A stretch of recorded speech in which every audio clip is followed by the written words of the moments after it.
अभी जो चल रहा है बिहार में SIR।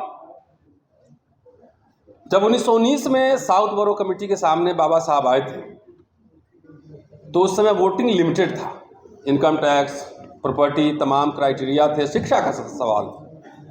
बाबा साहब ने अपने पहले ऑफिशियल डॉक्यूमेंट में उन्होंने इसका विरोध किया था कि शिक्षा का आधार नहीं होना चाहिए और पैसे का आधार नहीं होना चाहिए।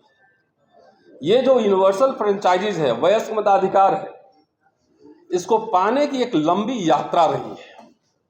साइमन कमीशन के सामने भी जब उन्होंने मेमोरेंडम दिया 1928 में, उस समय भी उन्होंने वयस्क मताधिकार, एडल्ट फ्रेंचाइजीज की बात की और शिक्षा और संपत्ति के आधार को नकारा।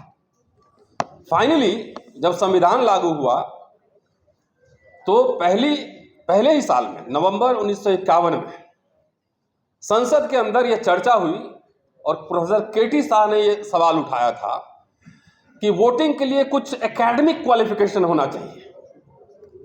तो बाबा साहब ने उसका जवाब दिया था।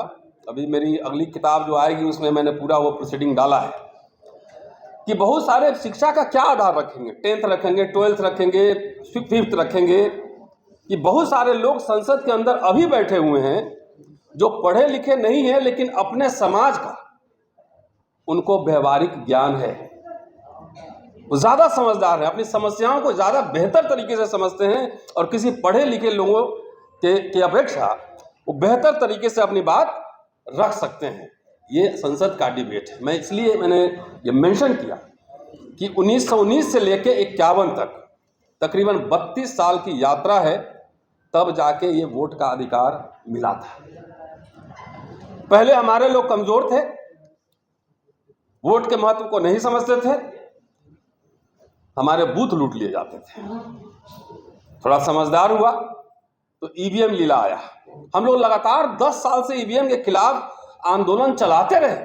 पिछले लोकसभा चुनाव के समय हम लोग लगातार इस मुद्दे को उठाया और जितने हमारे यूट्यूबर साथी, हमारा असली मीडिया तो यही है, इन लोगों ने EVM का जैसे ही सवाल वीडियो डालना शुरू किया, बहुत सारे यूट्यूब चैनल डिमोनेटाइज हो गए, चैनल का रीच रोक दिया।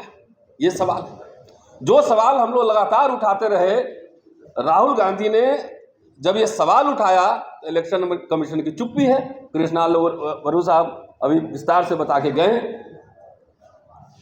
जब EVM का भंडाफोड़ हो गया तो SIR सुनने में अच्छा लगता है सर, ये पूरा कॉलोनियल लीगेसी है सर।